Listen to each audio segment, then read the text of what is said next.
Hi, I'm Steve Bell. Welcome to the Medtech Mavericks podcast. And today you've got a very exciting guest with us today, which is Blue Goat Cyber, which you're going to learn a lot about in the next 30 minutes or so. So we have with us today Christian and Trevor. So first of all, just introduce Blue Goat Cyber, introduce yourselves, let us know what you do. Yeah, thanks, Steve. I'm Christian. I'm the founder and CEO of Blue Goat Cyber. This is my second cybersecurity business. My first one I started in 2014. It was called Alpine Security, and we did medical device cybersecurity with that company as well. So I've got a little over 10 years experience now with medical device cybersecurity. I sold Alpine Security in 2020 to a publicly traded company, and then had a health scare. When I was working for that publicly traded company, I developed 6 blood clots in my left leg, and thanks to a Doppler ultrasound, they were able to quickly diagnose it. So a medical device was responsible for that diagnosis, and that device was compromised or was offline. I may not be here today. So that those blood clots basically put me in a bit of depression because I used to do a lot of active stuff and I couldn't do anything but sit around. But after I got out of that depression and made some decisions, I decided to form Blue Goat Cyber and spin off the medical device cybersecurity for the parent company. And that's where we are today. And I think Trevor has a kind of a similar story about a medical device saving his life when he was younger also. So I'll turn it over to Trevor to do a quick intro. Yeah, thank you. So I'm Trevor Slattery. I'm the director of medical device cybersecurity at Blue Goat Cyber. I handle a lot of the technical things and make sure that everything's going on track. I come from originally an application security background, and luckily those skills translate pretty well to medical device security. Similar to what Christian had mentioned, when I was younger, I had a pretty severe case of tachycardia. I had a resting heart rate of about 240, which, as I'm sure you could guess, not too good for you. So was able to get that treated, but it often comes back even after treatment for up to 2 years. So for those 2 years, I had to wear a portable EKG monitor and EKG leads 24/7. And if something had gone wrong with that, if something had happened, the tachycardia came back, and that EKG monitor was compromised, it was not able to actively alert that something had happened, might be a bit of a different circumstance from what actually happened. Wow. Okay. Yeah, it's really interesting, but in medical device, most of the most successful companies and the best motivated people are people who've had a personal impact of something that's been with a medical device because they really really you feel it and you're motivated. So that's very interesting to hear that you've both actually been very much in contact with medical devices, so that's inspired that. I got to ask the question, Blue Goat, where does the name Blue Goat come from? So Blue Goat comes from the fact that I like to climb mountains, and then like I've done 2 of the 7 summits, the highest peaks on each continent. And every time I climb mountains, I see goats, and goats are always trying to like get to the next level. You've probably seen pictures of them like, up in trees on these Yeah. steep cliffs. They're very persistent, very resilient, and a little bit stubborn. So I think those are good qualities for a company, and they're always trying to get to the next level. And then when I'm in the mountains, the blue sky against like the white snow-covered peaks is like very calming to me. Blue is a very calming color for me, and it looks cool in the Okay. mountains. Awesome. Awesome. You know, I have a big interest in this because I do deal a lot with surgical robotics and healthcare robotics, advanced AI, and different health systems. I think one thing that people who are listening, not everyone's going to be fully up to speed on cybersecurity, exactly what it is, and specifically with respect to medical devices, and how that might be different from your bank account. Can you give us some flavors and backgrounds on cyber, especially in medical devices? I'll let you take this one, Trevor. Sure. One thing with medical devices, a typical cybersecurity attack, you're trying to look for information. You're looking for credit cards, you're looking for a social security number, anything that you can use to leverage against the person to try to get money or to extort them somehow. Ultimately, cybersecurity is, well, I guess offensive cybersecurity coming from a criminal is treated as a business for them. They need to find a way to make money. The alternative, and this is typically what we see with a medical device, is trying to cause harm to someone. So it's possible to cause direct, immediate harm to a patient. There have been cases, I know, a pretty famous example is Dick Cheney had a pacemaker, and he had all of the wireless functionality removed from it because he was afraid that someone could assassinate him through his pacemaker.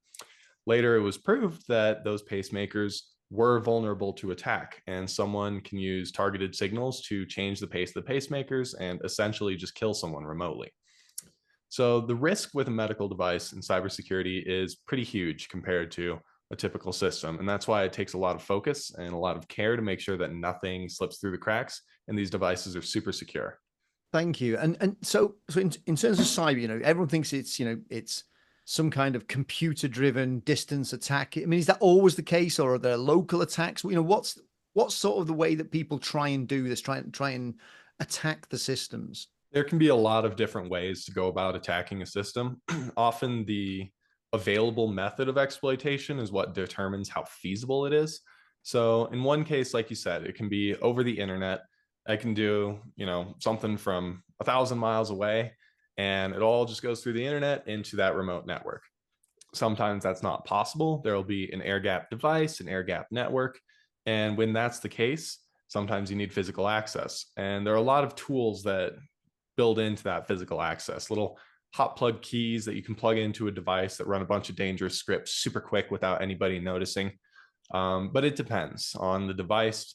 Typically, we say as long as there's a computer running, there is a way to attack it. It's really close to impossible to write perfectly bug-free code, but our job is just to make sure that we find as much of that as possible. Okay, so that's interesting, because again, whenever I'm generalistic and I'm not that smart on cyber, so this is great for me.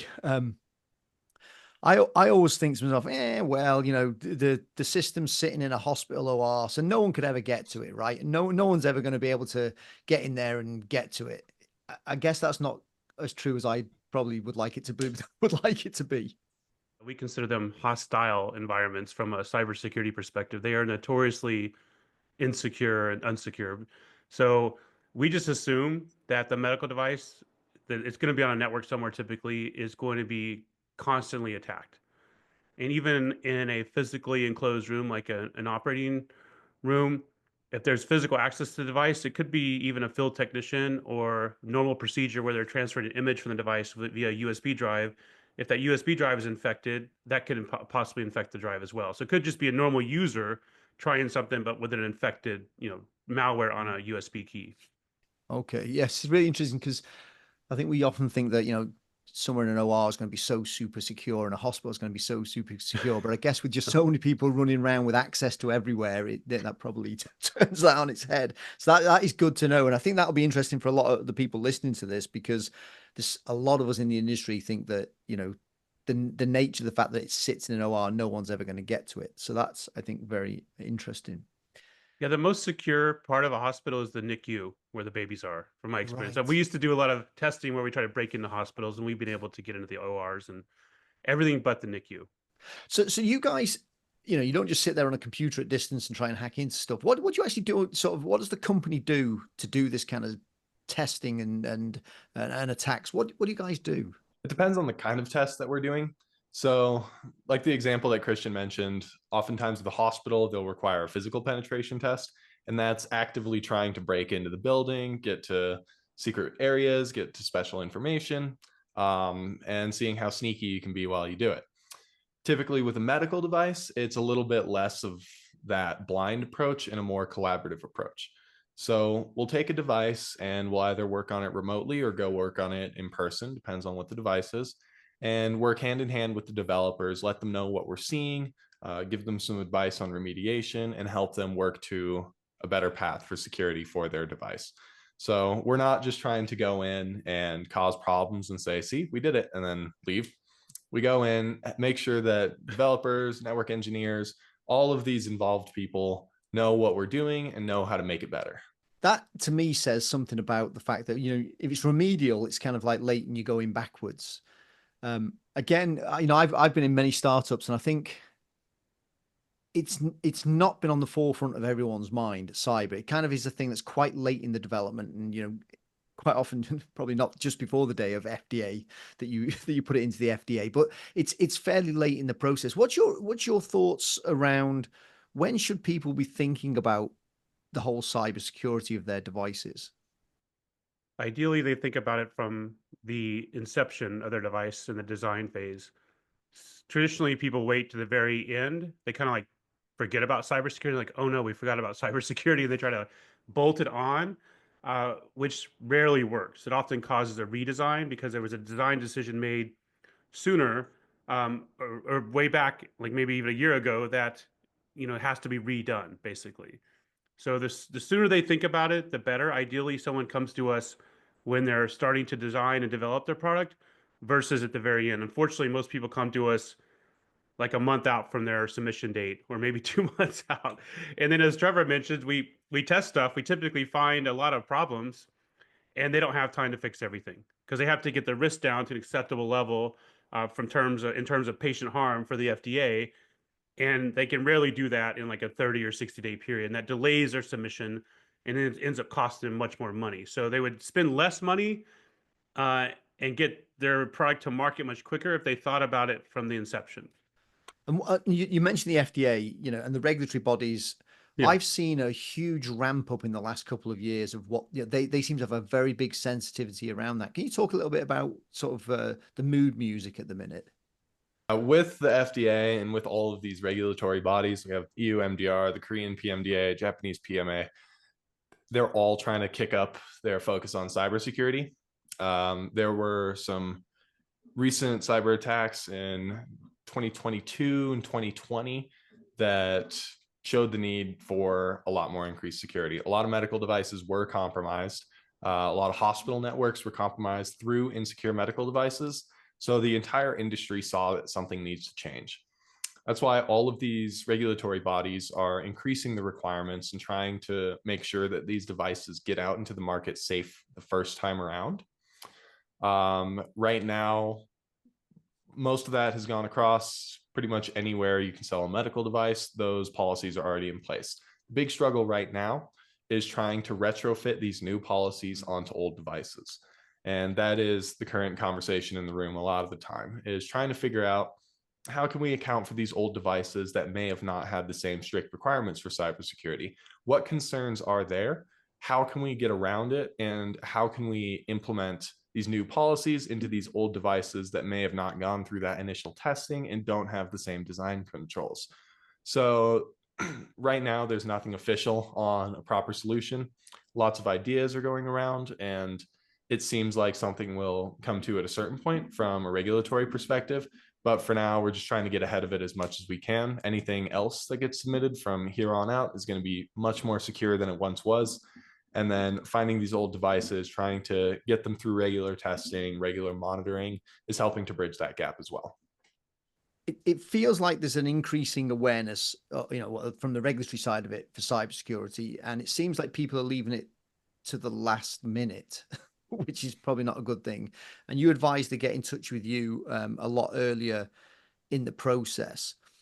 And you talked about design choices. One of the things I often get asked about, and I have no clue about it, is people ask me about, operating systems, base operating systems, and should they go with something that's more of a well-known operating system, or should they write their own bespoke operating system?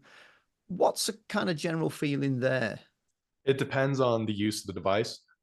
So probably what we see as the most common operating system is Windows IoT. It's very easy to use. It's cheap. Everyone's familiar with Windows, and it is a security nightmare. Anytime we have a device with Windows IoT, we can get in, cause tons of problems. We've had situations where devices running Windows IoT have no memory protections. And what that means with a device such as a surgical robot, in this case, it was a high-powered laser, you could turn off any safety precautions on it and make the strength of the laser as high as you want without a built-in cooling safety mechanism, and effectively just burn someone remotely. So Windows is what I recommend people shy away from unless they are definitely solid on their Windows security. Now, moving into a lot of other devices, we see a lot of embedded systems that need real-time operating systems. There are a lot of options around there. Depends on the application. I know Safe RTOS is one that I like to recommend for that application. It meets all of the safety requirements for an FDA medical device and meets EU MDR specifications as well.